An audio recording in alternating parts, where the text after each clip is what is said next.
Estamos aqui para dar voz ao povo, em defesa dos cidadãos, pela dignidade humana. Todos temos deveres, mas também todos temos direitos. Será que existe justiça? Isto é o povo a falar.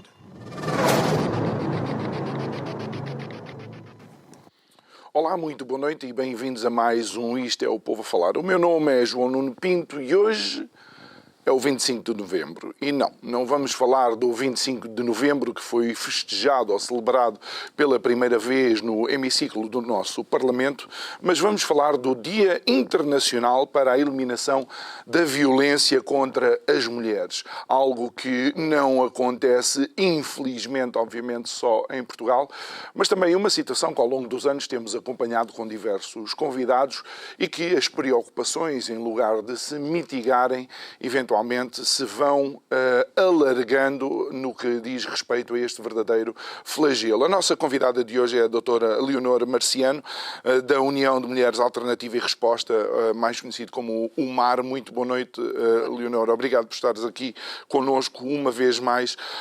Leonor, há pouco ainda em off nós falávamos de que já eras nossa convidada desde 2018. Obviamente que alguns passos positivos foram dados, temos falado também ao longo do tempo, mas precisamente no dia de hoje, olhando para a realidade e para a frieza dos números, qual é que deve ser o nosso estado de espírito? Bem, antes de mais, muito obrigada mais uma vez pelo convite para aqui estar neste canal, que para mim já é uma casa. Pronto, depois não posso deixar de dizer que hoje é um dia de luto, mas também é um dia de luta. Não é? É um dia de luto porque impõe-se nós olharmos para o número de mulheres assassinadas até novembro de todo este ano, do ano 2024, e refletirmos o porquê de termos um número tão elevado de mulheres assassinadas. Número, aliás, que aumentou. Mas também um dia de luta, não é? Em que nós devemos olhar para esses dados e refletirmos, pensarmos o que é que devemos fazer com esta realidade, de que forma é que nós podemos combater a violência, o que é que tem que fazer a diferença. Eu penso que é esta a reflexão que se impõe no dia de hoje para que nós possamos ser cidadãos mais conscientes e para que possamos viver numa sociedade, de facto, mais igualitária, mais justa, respeitadora dos direitos das mulheres, sem dúvida. E Leonor, olhando então para os dados que temos até esta data, quais são as indicações?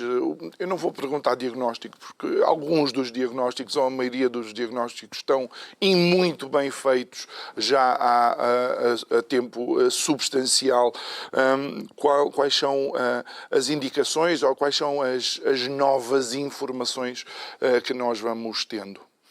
Bom, antes de mais, cumpre aqui dizer que nós tivemos 25 mulheres assassinadas, 20 das quais por questões de género. Mas depois tivemos também um número bastante grandioso de tentativas de homicídio, em que temos aqui um registro de 23 tentativas de assassinato e 20 tentativas de femicídio, ou seja, por questões relacionadas com o género. E isto faz-nos concluir que, efetivamente, a violência na sociedade, e em específico a violência contra a mulher, está a aumentar. Da mesma forma que também conseguimos perceber que, por detrás destes femicídios e tentativas de femicídios que só não se concretizaram por fatores alheios à vontade do agente do crime, está aqui a violência doméstica. É o que está, na esmagadora maioria das vezes, por trás deste número. Nós temos, de facto, aqui a violência doméstica como o crime mais participado e é o crime que mais mata em Portugal. Mas também atrevo-me a dizer que é o número que tem maior taxa de arquivamentos de processos de crime. E daí nós termos a infelicidade de olhar para estes dados. Apesar de olharmos para anos passados e constatarmos através do Observatório de Mulheres Assassinadas da UMAR que, na realidade, os fatores de risco são os mesmos.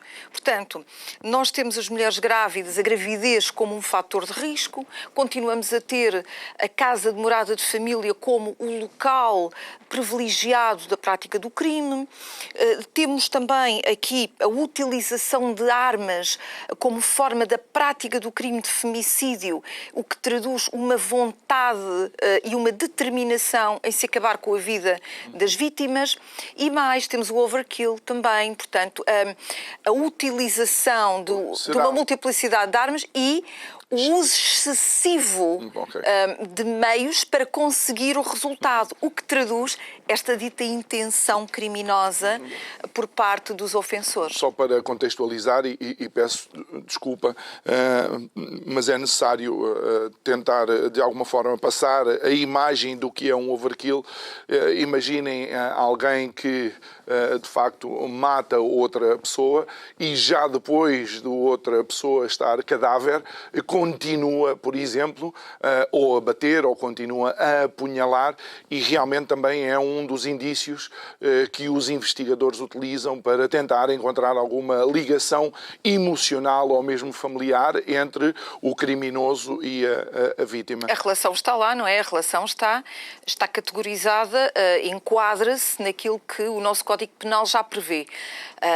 Mas o que salta à evidência é, de facto, esta intenção criminosa arraigada que vai despoltar depois este tipo de resultados e que nós temos que estar, efetivamente, bastante atentos a eles. Ao longo do tempo, alguns temas que nós aqui mencionávamos, algumas questões seriam alguma falta de legislação mais adequada, mas também temos visto que, de facto, e tem existido um esforço, pelo menos, para que a legislação seja colocada, pelo menos no papel. Não sei se depois a transposição, de facto, para aquilo que são as ações e aquilo que são as ferramentas que estão ao dispor de entidades como a UMAR ou as ferramentas que estão ao dispor das vítimas, se depois isso é tão simples como estar escrita a lei no papel.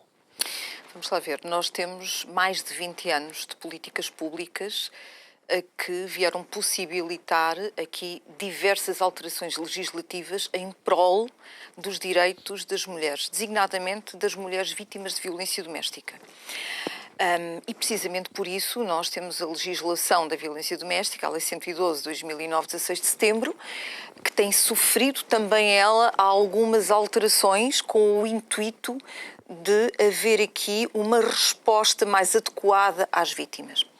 Mas depois, além desta Lei 112, temos também que nos lembrar que nós, Portugal, ratificamos a Convenção de Istambul, que é a Convenção do Conselho da Europa para a eliminação da violência contra as mulheres e violência doméstica.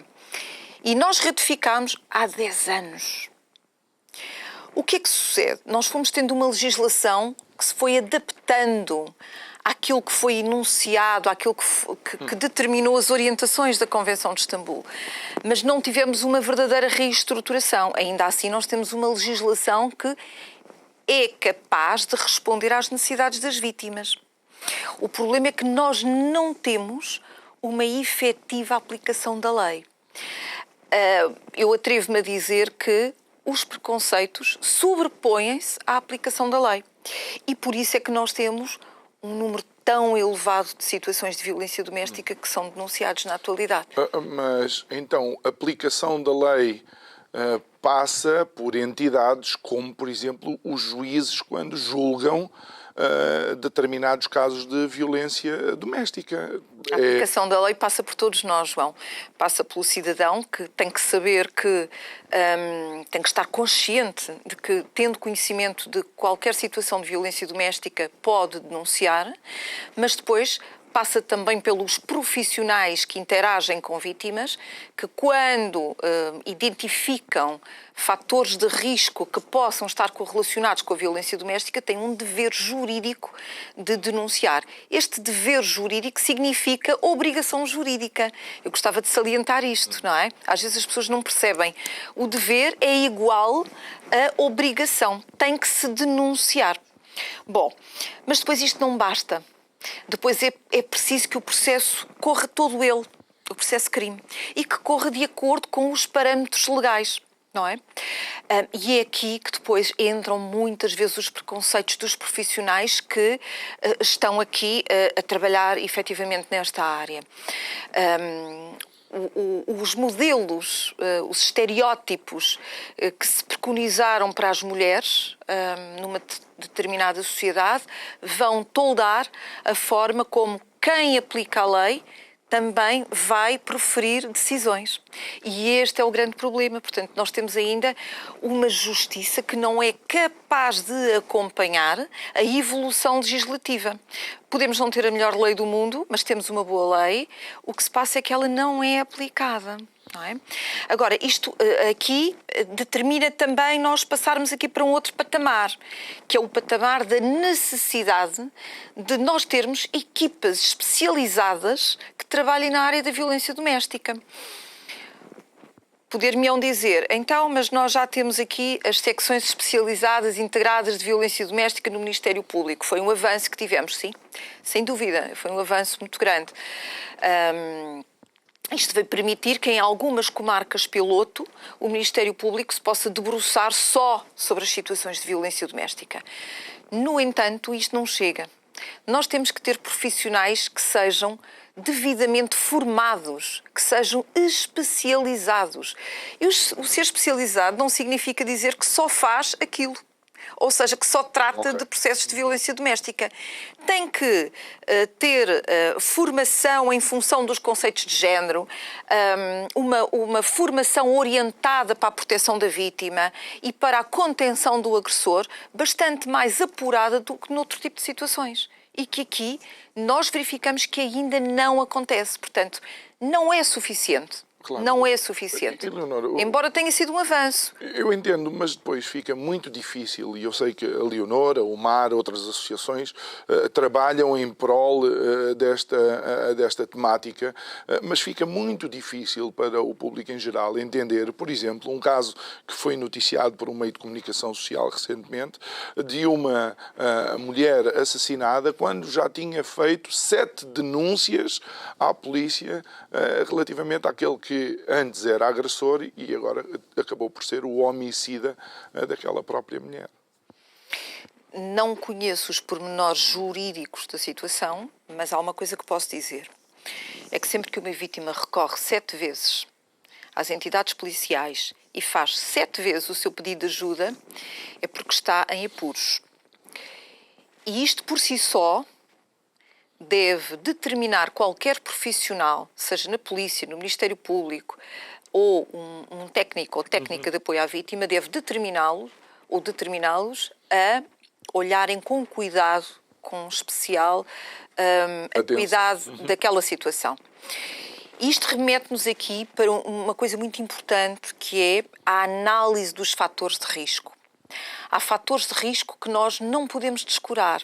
Nós não devemos minimizar determinadas situações que nós conseguimos identificar não só nas palavras da vítima, mas na própria situação de vida das vítimas, quando as conhecemos.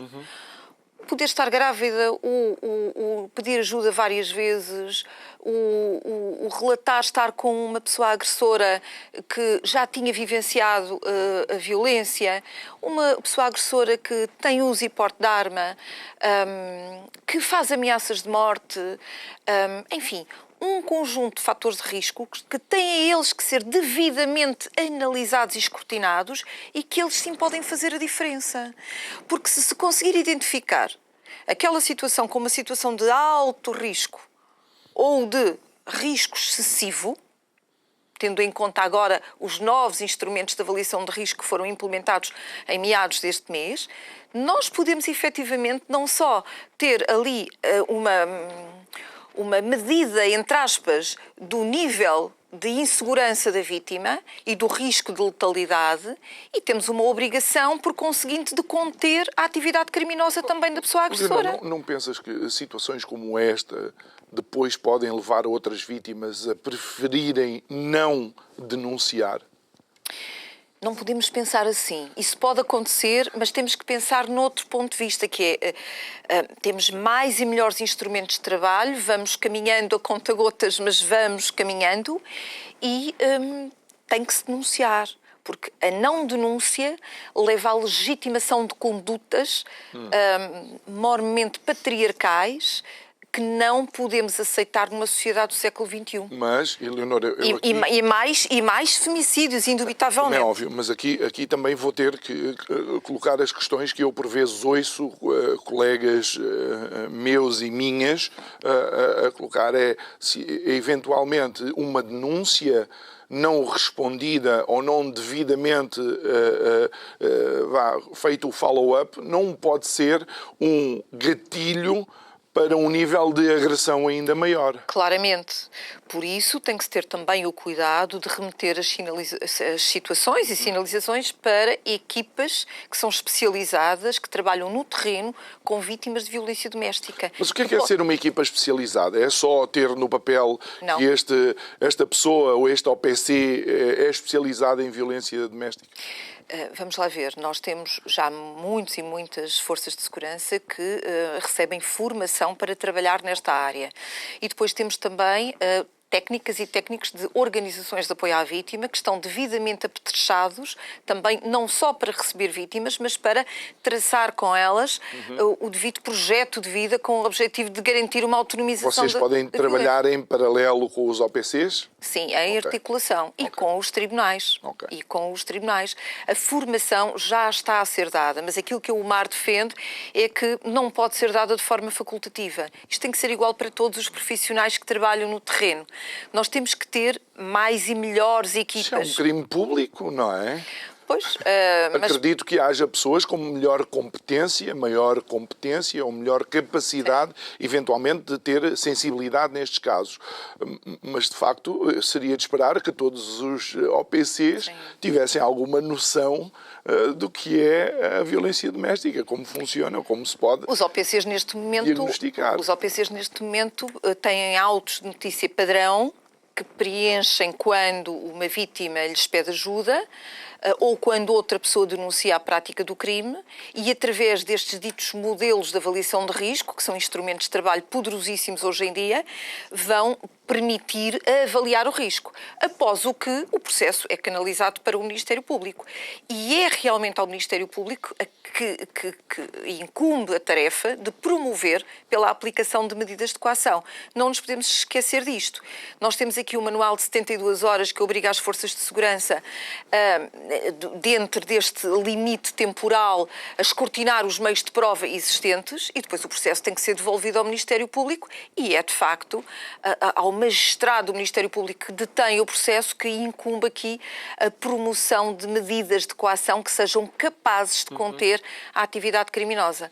A questão é que normalmente nós optamos, atenta à gravidade da situação, opta-se por retirar a vítima de casa como medida de proteção, canalizá-las para casas de acolhimento de emergência ou para casas de abrigo, e o perigo está contido. Achamos que o perigo está contido dessa forma e não está. Mas isso não é uma forma de revitimização? Ou Claramente. Seja, a pessoa que é vítima tem que sair daquele que é o seu contexto. Claramente. E é inadmissível, porque nós temos uma lei que permite a detenção dos agressores, não só em flagrante delito, como fora de flagrante delito. Desde que exija perigo de continuação da atividade criminosa, mas há. Fora de flagrante delito. Desde que exista perigo de continuação da atividade criminosa e que isso seja imperativo para a segurança da vítima. Portanto, vamos lá aplicar a lei.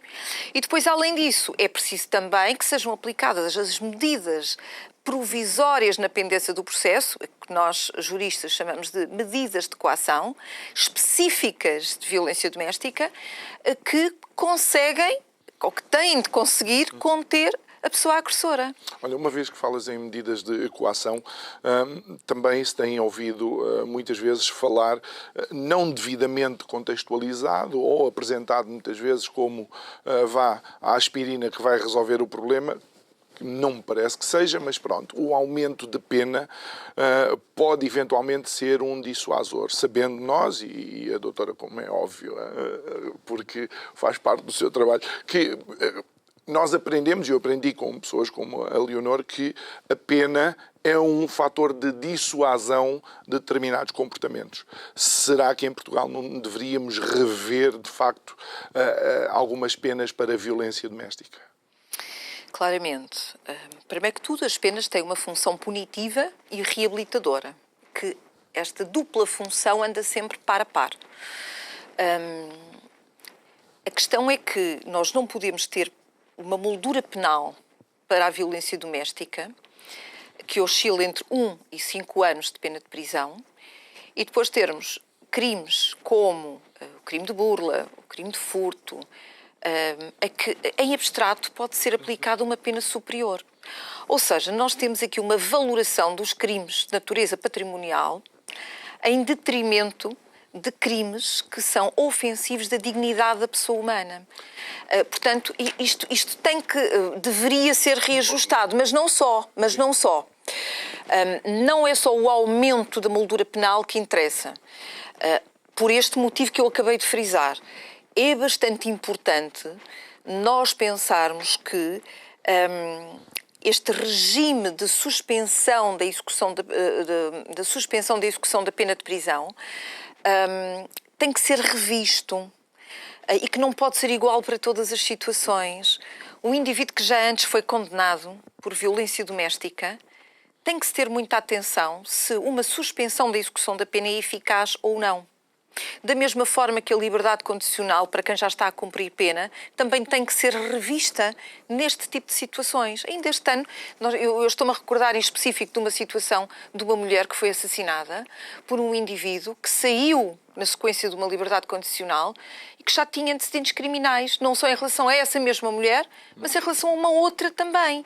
Portanto, nós temos que ter aqui uma lei capaz de ler também os sinais com indicadores expressos que se calhar não pode ficar à mercê da valoração dos juízes, não é?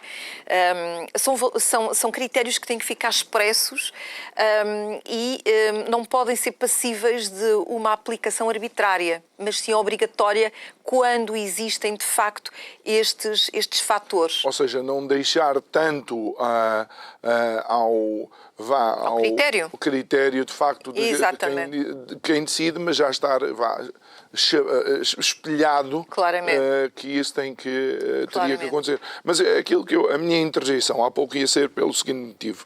Depois da violência, um furto. Imagina, entram em minha casa e roubaram. Ok, tudo bem. E se calhar o juiz, quando vai analisar, o que é que roubaram? Roubaram-me a prata. Então, X anos. Mas na vez seguinte roubaram a televisão e deixaram-me só o colchão para dormir, o juiz pode pensar, ok, a pena é maior porque aquilo que foi furtado é uma maior dimensão. Mas uma vítima de violência doméstica só tem uma vida. Como é óbvio. Ou seja, se ela for agredida uma próxima vez, não vai receber meia agressão ou tirou-lhe meia vida. Eu estou a querer simplificar. Aliás, para que as pessoas possam entender aquilo que... A violência doméstica é um fenómeno que tende a ser reiterado. Pode não ser, mas a nossa experiência diz-nos que tendencialmente é. Agora, o que é que acontece? Sucede que existe uma tendência muito grande, como eu dizia, para se valorar os crimes de natureza patrimonial, sendo que o crime de violência doméstica, quando se reitera, a gravidade tendencialmente vai também aumentando, ou seja, o risco aumenta por si só. E isso deveria ser aqui também um fator para se conseguir perceber, ler melhor as situações e conter futuros femicídios. E muitas vezes não é. Então, mas, e para esclarecermos esta situação, alguém foi condenado por violência doméstica. Numa próxima oportunidade, se ele voltar a ser, imagina que é a terceira vez, não há uma pena maior? Depende de vários fatores, João. Tendencialmente existirá uma pena maior, mas eu também posso dizer aqui com toda a segurança que é muito mais valorado um crime de natureza patrimonial e com uma tendência muito maior para a aplicação de uma pena de prisão do que no caso da violência doméstica. Aliás, nós percebemos isso logo pelas prisões preventivas, não é? Que são medidas de coação, não são penas já no decurso de uma audiência, discussão e julgamento. Mas as prisões preventivas nós temos-las num número muito escasso ainda. Tem vindo a aumentar com o decurso dos anos, mas ainda assim o número é de facto muito precário. Temos que ter a capacidade de perceber que é uma medida de exceção, é privativa da liberdade, certo, compreendemos isso, mas também temos que perceber que há indivíduos agressores grandiosamente perigosos e que, de acordo com as avaliações de risco que são feitas, nós temos que atuar de uma forma eficaz. E não é certamente com uma medida de proibição de contactos que imponha o afastamento do agressor em relação à pessoa da vítima que nós vamos conseguir isso. Com o agressor quando está seriamente determinado em alcançar a vítima. Aliás, eu até me atrevo aqui a dizer que existe um tipo muito específico de agressores a quem tendencialmente não se dá valor e até se tende a pensar que tem um comportamento romântico, não é? Quando a pessoa não aceita o fim da relação abusiva e tende a perseguir a vítima com promessas de amor, com pedidos de desculpa e também dizendo, se não voltares para mim, eu mato-te ou eu mato-me. Isto é um perfil de agressor extremamente preocupante, que nos faz pensar que nós estamos perante um risco de letalidade elevadíssimo. Oh, Leonor, mas pensando no ano em que estamos, 2024, estamos na era da inteligência artificial, vivemos na era da informação, as apps estão aí. Anteriormente era muito mais difícil para uma vítima comprovar porque era ele disse-me. Eu estou a dizer que ele disse-me. Eles agora escrevem, mandam mensagens áudio, usam Telegram ou Facebook. Concordo inteiramente. E isso deviam ser usado como... Concordo inteiramente. E pode ser usado. O problema é que temos uma investigação criminal ainda muito centrada nas declarações da vítima, naquilo que a vítima diz, naquilo que a vítima quer. E eu costumo dizer que aquilo que a vítima quer ou não é crime. O que é crime é a conduta do agressor. E é isto que tem que ser valorado. No entanto, e percebendo que a vítima é quem melhor pode descrever as especificidades do crime, ainda assim isto não pode ser determinante depois para a investigação criminal. Nós temos que ter uma investigação criminal proativa, que não olha a vítima como um ser que está fechado dentro de uma bolha. Nós temos que olhar para uma vítima como uma cidadã ou um cidadão que... tem que ir para o seu local de trabalho, tem que continuar o seu dia-a-dia. Cujos filhos andam na escola, que tem médico de família, que conhece muitas vezes o agressor e já sabia dos antecedentes, que pode ter assistente social, que pode ter psicólogo, que tem familiares também. Portanto, vamos lá escrutinar todas estas pessoas, porque por si só são meios de prova que podem aqui, de facto, ser muito importantes e que permitem extrair indícios da prática do crime. Até porque o próprio contexto psicológico da vítima poderá fazer com que ela não queira, eventualmente, dar toda a informação. Claramente. Mas depois temos também, como dizias e bem, temos aqui as redes sociais, que hoje em dia, quem está nas redes sociais tem a vida totalmente exposta. E os agressores são peritos nisto, em publicitar N situações a respeito das vidas das vítimas, designadamente situações do foro íntimo, nunca consentidas pelas vítimas. Portanto, isto pode ser perfeitamente aproveitado, pode e deve ser aproveitado para se conseguir extrair os tais indícios da prática do crime que permitam também ao Ministério Público deduzir uma acusação e futuramente também condenar, portanto, o agressor pela prática do crime. Muito bem. Olha, Eleonora, olhando para outros dados que possas ter, e uma vez que falas também em situações de risco, Nós já desmistificámos aqui que a violência doméstica fosse um exclusivo de famílias pobres, por assim dizer. Se calhar, às vezes, é mais surpreendente o contrário do que propriamente esta afirmação. Mas também sabemos que, em contexto de pobreza, desemprego, algum stress financeiro das famílias, isto pode resultar num aumento da agressividade? Vamos lá ver. A violência doméstica não ocorre devido a fatores económicos. Okay. Nós sabemos isso. É um flagelo transversal a qualquer classe social, entre aspas, a qualquer profissão. Portanto, aqui a tendência é o nós, e é um facto, nós sentimos e sabemos que a violência económica está íncita na violência doméstica, ou seja, é quase estruturante das situações de violência doméstica nos setores mais pobres. Mas não é por isso que ocorre a violência. Okay. A violência ocorre pela tal banalização de alguns padrões patriarcais que nós temos ainda muito instituídos entre nós. Isso, sem dúvida. Também não podemos esquecer outra coisa. A violência doméstica não ocorre só entre marido e mulher, ou pessoas que vivem em união de facto, ou em relações de namoro. Nós temos também a violência doméstica de pais para filhos. Nós temos muitas crianças vítimas de violência doméstica, até quando só por si assistem, estão expostos à violência dos seus progenitores. Pronto. Mas depois temos também a violência que é praticada contra pessoas idosas, contra pessoas portadoras de deficiência, e isto é de facto preocupante. No entanto, o número superior que nós ainda conseguimos constatar é ao nível das relações de intimidade, sejam elas atuais ou pretéritas. Nós temos aqui 75% do número de assassinatos que eu há pouco anunciei em relações atuais e 25% em relações pretéritas. E sabemos que o crime também tanto ocorre em casa como publicamente. Portanto, já estamos também nesse ponto. O que é verdadeiramente preocupante. Olha, sim. Leonor, que mais informações é que podes acrescentar relativamente àquilo que tem sido a realidade desta temática? Bom, a realidade dita-nos que os números das mulheres assassinadas continuam a aumentar e existe um reconhecimento da incapacidade do sistema de fazer face às necessidades das vítimas, de dar uma resposta eficaz, adequada, no momento em que as vítimas pedem ajuda e que precisam de ajuda.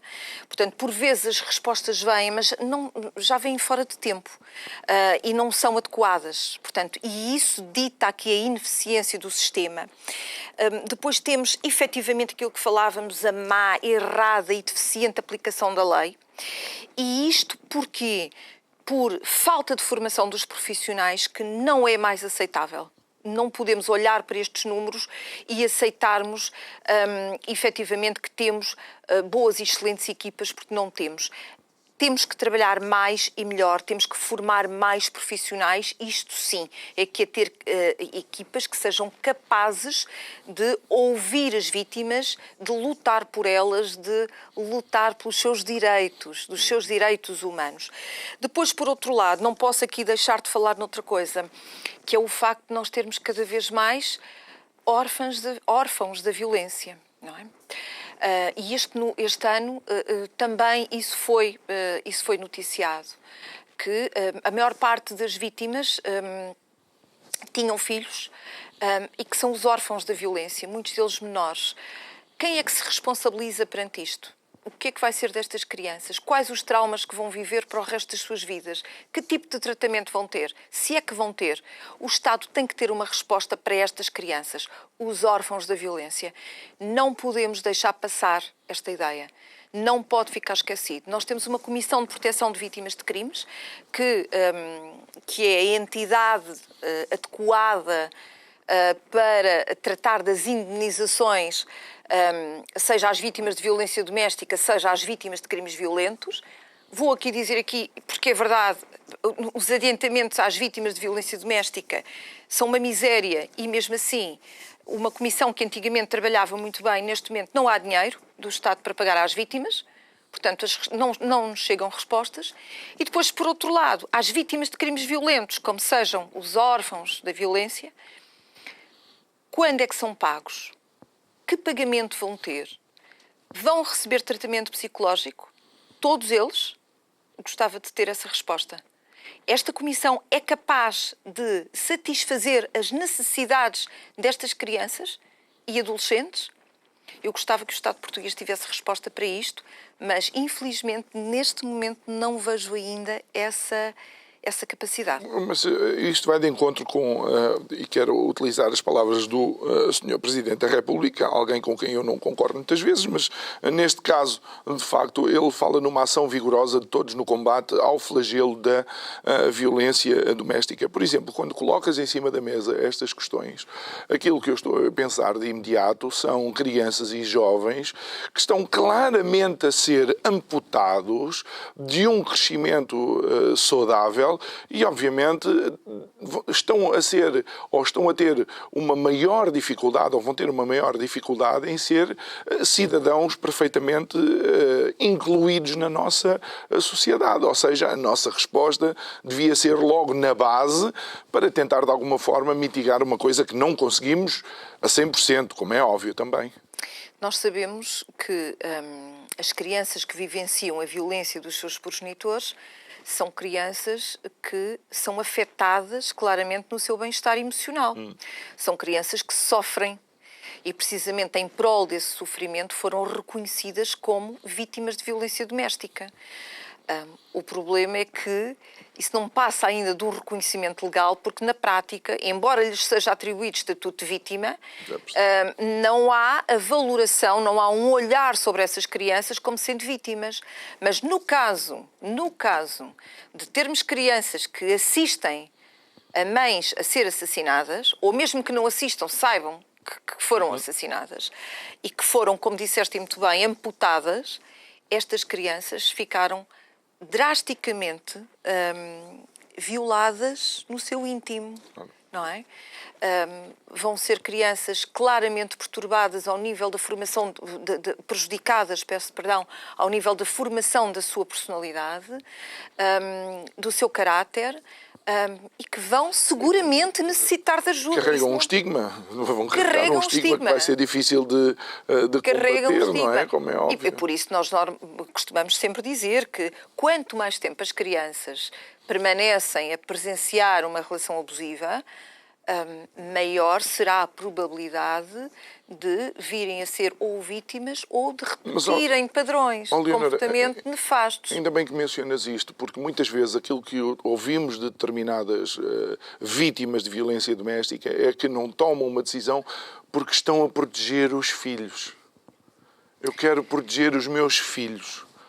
Eu não ouço muito isso das vítimas de violência doméstica. Isso é uma falsa ideia que percorre na nossa sociedade. Okay. Existe uma ideia, sim, de se proteger no sentido de querer ficar com os filhos e ficar a viver na casa de família. Isso é uma vontade, é um desejo que qualquer vítima tem. Há exceções, mas essa é a regra, de facto. Embora muitas vezes não seja possível, porque é como digo, em situações gritantes, a tendência das forças de segurança é para retirar as vítimas adultas e as crianças de dentro da residência e encaminhá-las para casas de acolhimento. Mas também isto pode não ser a solução para todas as pessoas, uma vez que, por exemplo, continuar a viver no cenário que foi o cenário de anos de agressão pode não ser viável para algumas pessoas, não é? Pode ser que não, mas será menos revitimizante do que começar do piso menos 20, que é o sair de casa sem nada, rigorosamente sem nada, sem roupas, sem mobílias, sem documentos, muitas vezes, com as memórias que não é pelo facto de saírem de casa que as memórias se apagam, antes pelo contrário, as memórias percorrem as vítimas e, portanto, o começar do menos 20 é isto mesmo, é começar sem nada, mas com todas as memórias que se carregam. Isto é seguramente muito pior do que continuar naquela casa onde, de facto, se viveu com uma pessoa agressora, mas onde é possível, ainda assim, manter-se a escola dos filhos, manter-se o trabalho, manter-se o seu lar, manter-se a rede de amigos ou os seus familiares. Ainda assim, eu quero acreditar que é diferente. Claro, depois também não podemos aplicar isto a todas as pessoas, sim. mas regra geral é diferente. Olha, Leonor, o papel da comunicação social ao longo destes anos, sendo que eu vou colocar a questão desta forma, eu nunca vi tantos programas, por exemplo, os programas matinais, a abordarem muitas vezes alguns casos específicos, até com OPCs ou ex-OPCs e pessoas também magistrados ou ex-magistrados, advogados, a comentar estas questões. Isto, do vosso ponto de vista, do teu ponto de vista, é positivo, não é positivo? O alerta está lá ou está a banalizar eventualmente a violência doméstica? Eu penso é que o fenómeno não está a ser transmitido da melhor forma, o que é diferente. Os mídias devem falar, claro que sim.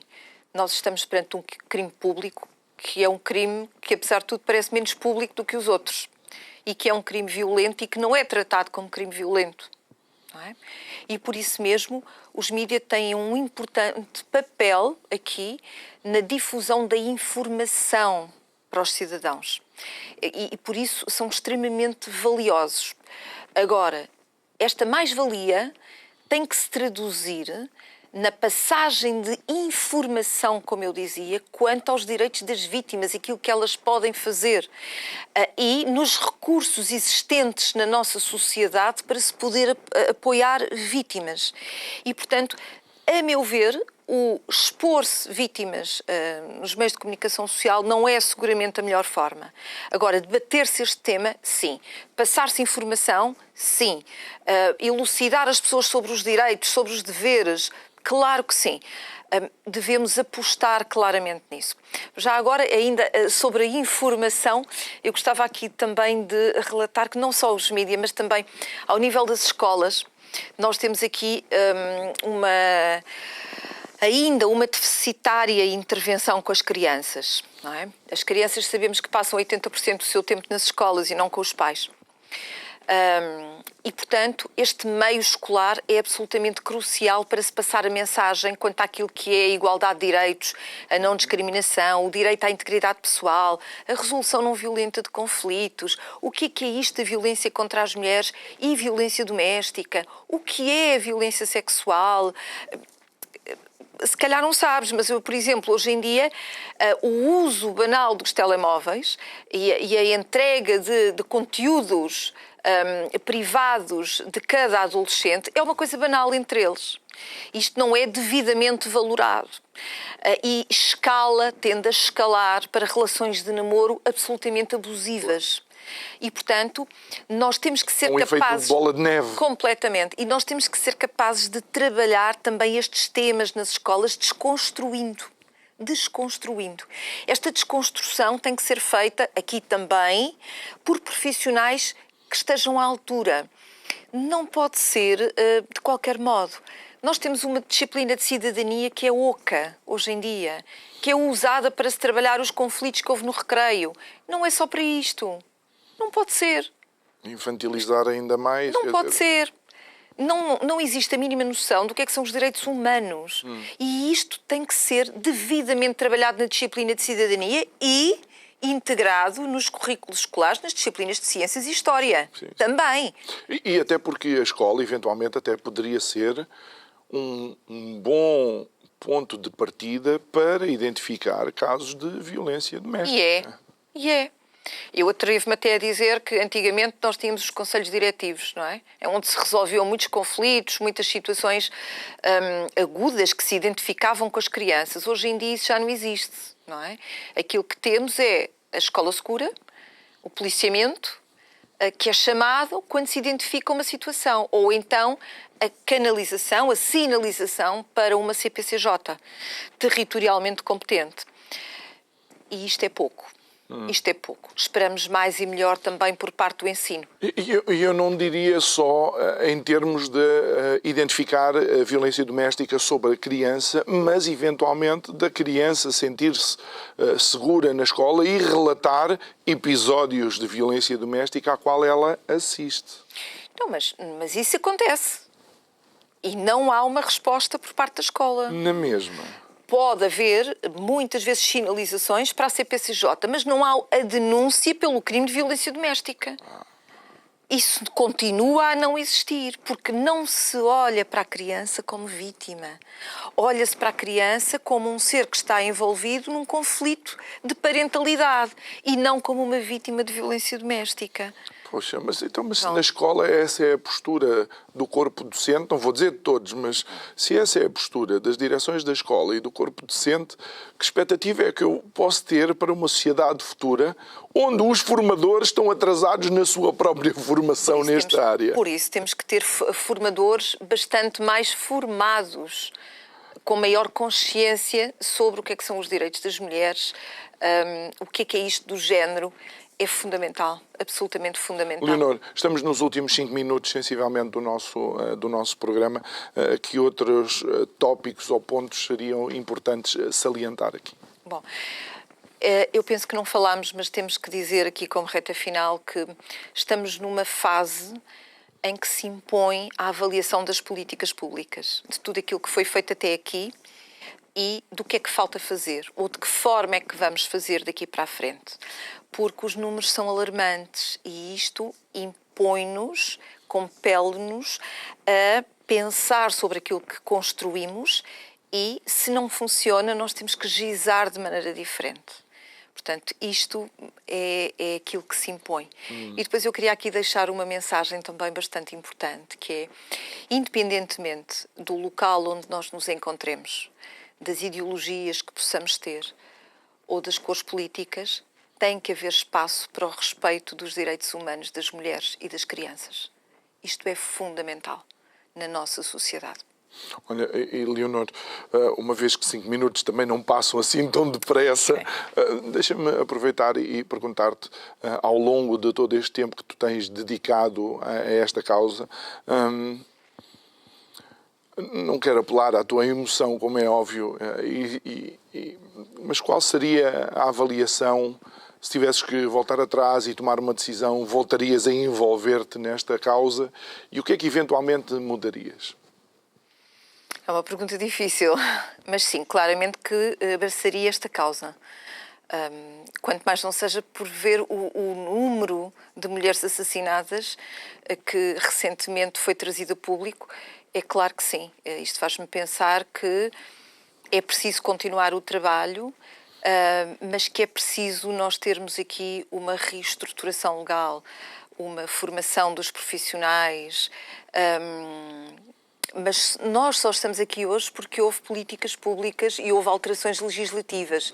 Eu quero deixar isto bem assente.